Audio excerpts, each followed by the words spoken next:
The day Maduka's oldest child, Nana, passed away was the moment his world truly fell apart. It happened so quickly that it felt like a cruel, irreversible dream. One morning, Maduka found him motionless in his bed, his tiny body cold and lifeless. The shock paralyzed him. His mind refused to accept what his eyes were seeing. He called out, his voice breaking with anguish, trying to will his son back to life. But even as he placed his hands on Nana, invoking every prayer and spell he knew, the truth set in. The boy was gone. No power could bring him back. As Maduka looked down at his son's lifeless body, he felt a deep pain in his chest. He suddenly realized that this was the price he had to pay for his unique abilities. Whenever he performed a miracle for someone, he would lose someone dear to him. Nana's death wasn't an accident. It was the cost of the miracles he had given to others. The whispers troubling him for weeks now seemed louder and more accusing than ever in his mind. "You did this," they hissed. "This is your doing." Grief and guilt consumed him, but he couldn't tear himself away from the path he had chosen. Despite the unbearable loss, Maduka knew deep down that the grimoire would not be satisfied with just one sacrifice. During the day, Maduka wandered the village feeling lost and barely noticing the people who still came to him for healing. The praise and gratitude that once made him proud now felt hollow, tainted by the knowledge of the cost paid for every miracle. He began to hear inakura voices, accusations, and pleas from the spirits of those sacrificed for his power. Sometimes he saw Nana's face in the shadows, his eyes empty, as if asking why his father had let this happen.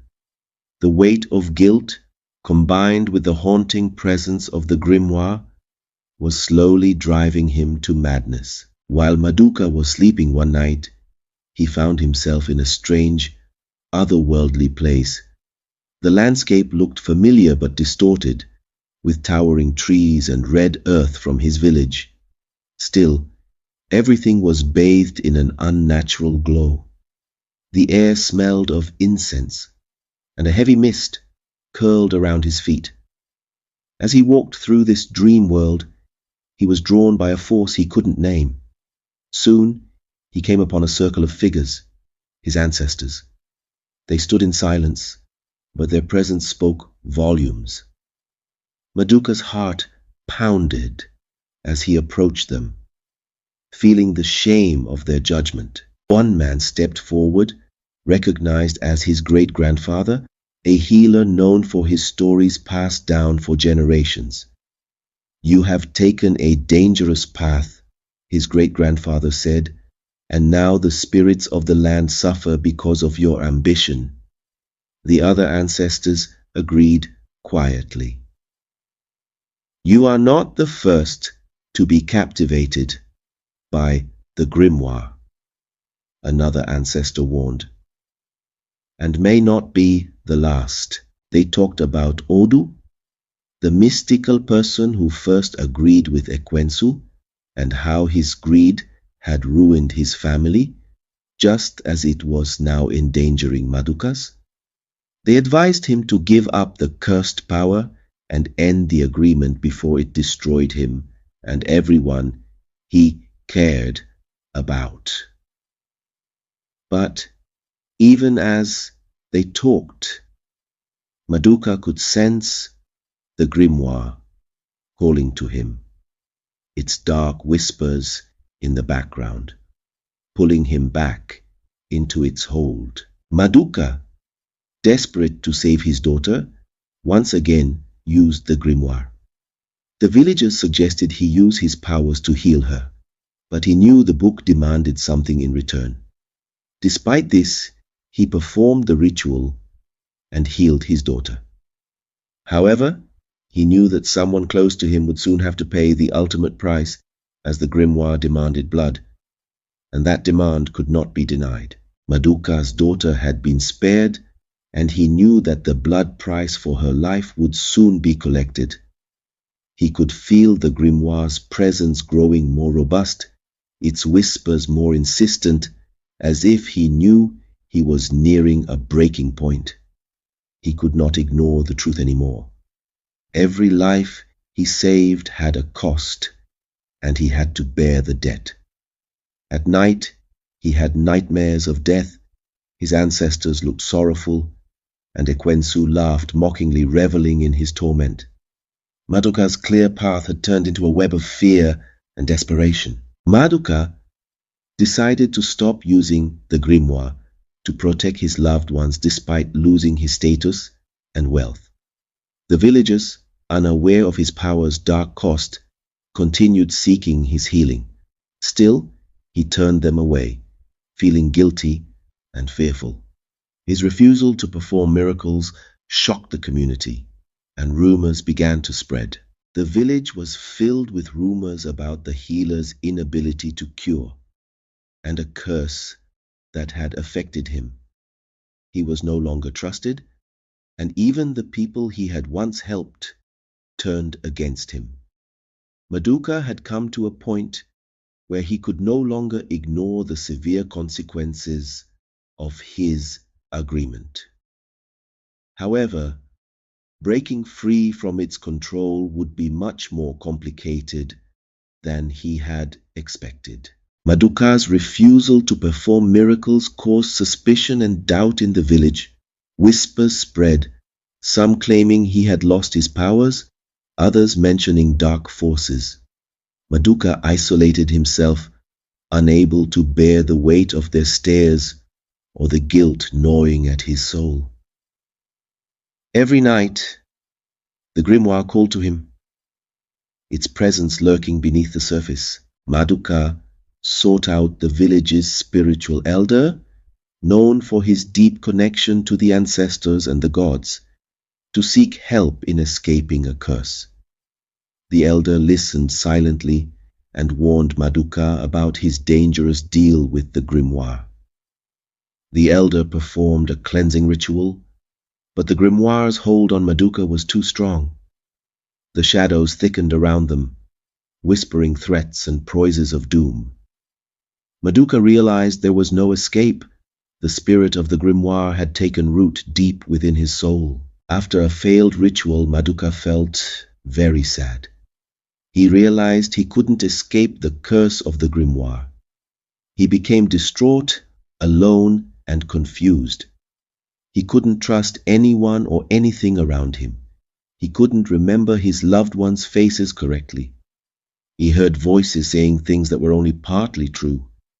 Time seemed to slip away, and he felt confused and lonely. One night, he woke up at home, standing over his sleeping daughter with the grimoire open. He had no memory of getting it from its hiding place. Maduka realized that the book was starting to control him. The grimoire was no longer just a source of power. It had become a part of him and was using him as a vessel for its dark influence. The villagers noticed Maduka's growing instability. As his behavior became more erratic, the community began to distance themselves from him. Strange occurrences plagued the village. Crops withered, livestock fell ill, and children were born with deformities. The town that had once thrived under Maduka's miraculous healings was now in fear and suspicion, and people began to avoid him. Maduka's visions grew darker as he saw the village burning in his dreams, with flames licking at the huts and the people's screams echoing in his mind. He saw himself at the center of the destruction, holding the grimoire and summoning the fire that devoured everything he loved. He felt the weight of their fear and accusations everywhere he went. He had become a pariah, and the isolation he once sought for protection now felt like a suffocating cage. As the village faced many problems, Maduka's daughter fell very ill. She had always been a Maduka Soy in his life, but now, as she lay in bed, pale and trembling, with her breath growing weaker each day, Maduka felt extremely hopeless. He had lost so much: his son, his wife's health, his sanity, and now he was on the brink of losing her as well. Desperation clawed at him, the grimoire circling in his mind, reminding him that he still had the power to save her. Maduka understood that saving his daughter would come at a cost. He struggled with the decision, torn between his love for his child and the knowledge of the terrible price. He knew that whatever choice he made, there would be consequences he couldn't escape. Maduka, in desperation, couldn't resist the dark pull of the grimoire when he saw his daughter's fragile, trembling form. The familiar hum of dark power surged through his veins as he whispered the incantation, calling upon the forces within the grimoire to heal his daughter. The room was still for a moment, and then he saw it, her breathing steadied, the color returning to her cheeks. She opened her eyes and smiled weakly at him, and for a brief moment, Maduka felt a sense of overwhelming relief. He had saved her.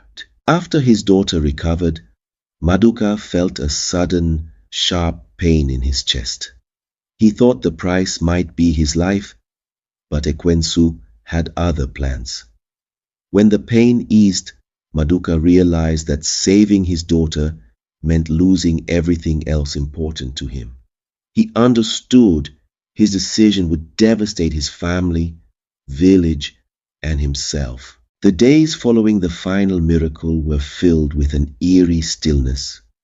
Maduka's daughter had recovered, but the atmosphere was thick with foreboding.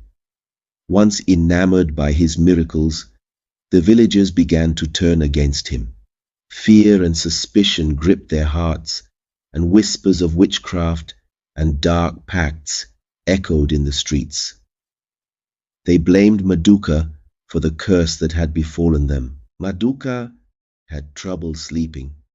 The grimoire felt evil, and Ekwensu appeared in his dreams as a scary figure. Maduka saw shadows that looked like cursed villagers and family. He heard them blaming him as the grimoire's pages turned by themselves. Maduka felt the consequences of his choices. Maduka's descent into darkness peaked on a significant night for the village. The people had turned against him.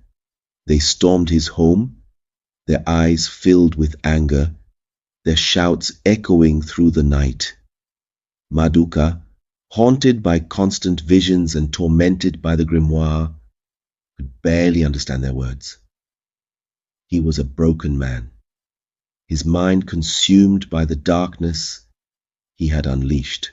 Maduka fled into the forest as the mob advanced, seeking refuge in the place where he had first discovered the grimoire. Exhausted and desperate, he collapsed at the mouth of the cave, where the book pulsed with sinister energy, its pages flipping of their own accord. Maduka saw the spirits of his ancestors and heard the voice of Ekwensu in the cave, realizing his end was near. His ambition had led him to this moment alone, cursed and hunted. Maduka lay at the entrance of the cursed cave. The air was thick with the presence of Ekwensu, and the once faint whispers were now deafening, crowding his mind with accusations and curses. He closed his eyes, hoping to find some escape in the darkness, but instead he was pulled into one last terrible dream. The people he had once healed wandered through the village as shadows of themselves, their eyes hollow, their mouths twisted in silent screams. At the center of it all stood Maduka, holding the grimoire, its pages turning with a life of their own, summoning destruction with each turn. This time, Maduka was not just watching. He felt the book's power as the fire raged. He wanted to get rid of the book and the curse, but it wouldn't let go. Ekwensu appeared from the flames, laughing at Maduka's suffering. Maduka realized the dream was real. He was trapped, his soul bound to the grimoire. Ekwensu mocked him, reminding him of the price of power. As the fire consumed everything, Maduka accepted his terrible fate. After took his final breath, the forest near the cursed cave became very quiet. His body lay at the entrance, lifeless, but his soul was still connected to the evil force he had released. The grimoire of Ekwensu, filled with the energy of Maduka's fate, closed quietly, as if satisfied with causing harm. Once bustling with life and vitality, the village was reduced to a shell of its former self. But the grimoire was far from finished. The shadow shifted once more as it rested in the cave, awaiting its next victim. Another soul, driven by desperation or greed, would eventually come across the ancient text. Just as Odu and Maduka had before, someone else would be tempted by its promises of power, unaware of the curse within its pages. And so, the cycle of destruction and suffering continued.